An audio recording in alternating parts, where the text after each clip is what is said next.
నమస్కారం కాకినాడ.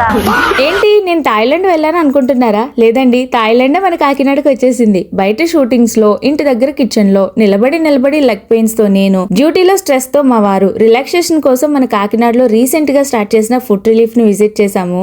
ఇది food relief అనే కంటే స్ట్రెస్ రిలీఫ్ అని చెప్పొచ్చు. ఇక్కడ చేసే ఫుడ్ రిఫ్లెక్సాలజీ థెరపీలో మన పాదాల్లో ఉన్న ప్రెజర్ పాయింట్స్ పై థెరపీ చేస్తారు. ఈ ప్రెజర్ పాయింట్స్ బాడీలోని డిఫరెంట్ పార్ట్స్ కు బ్లడ్ సర్క్యులేషన్ ఇంప్రూవ్మెంట్ కి, లెగ్ పెయిన్స్ రిలాక్సేషన్ కి, బాడీ రిలాక్స్ అవ్వడానికి, మంచి క్వాలిటీ స్లీప్ కి యూజ్ అవుతుంది. రోజంతా ఆఫీస్ వర్క్ అయినా, కిచెన్ వర్క్ అయినా ఎక్కువసేపు నిలబడి పనిచేయటం వల్ల కాళ్ళు, బాడీ మొత్తం అలసిపోయినట్టు అనిపిస్తే ఈ ISO సర్టిఫైడ్ ఫుడ్ రిలీఫ్ ని ఒక్కసారి ట్రై చేయండి. చాలా మంది డయాబెటీస్ ఉన్నవారు కూడా ఈ ఫుడ్ రిఫ్లెక్సాలజీ థెరపీ తీసుకుని రిలాక్సింగ్ గా ఫీల్ అయ్యామని చెప్తున్నారు. ఇక్కడ స్టాఫ్ సర్వీస్ చాలా బాగా ఇస్తున్నారు. ఎక్స్పీరియన్స్ అయితే అదిరిపోయింది. ఇక్కడ ఓపెన్ కర్టెన్సీ సిస్టమ్ తో మేల్ కు మేల్, ఫీమేల్ కు ఫీమేల్ థెరపిస్ట్లే సర్వీస్ అందిస్తారు. ప్రెజెంట్ సర్వీసెస్ పై 1+1 ఆఫర్ ఇస్తున్నారండి. అంతేకాదు మోర్ కాంబో ఆఫర్స్ కూడా అవైలబుల్ గా ఉన్నాయి. మరింకెందుకు లేటు, ఇప్పుడే ఫుడ్ రిలీఫ్ ని విజిట్ చేసి మీ స్ట్రెస్ ని రిలీవ్ చేసుకోండి. అడ్రస్ వచ్చేసి మన కాకినాడ గైగల్పాడు సెంటర్ దగ్గరలో ఉన్న విజేత మార్ట్ పక్కనే Karur Vysya bank 5th floor లో ఉంటుంది. మోర్ డీటెయిల్స్ కోసం స్క్రీన్ పై నెంబర్స్ ని కాంటాక్ట్ చేసేయండి.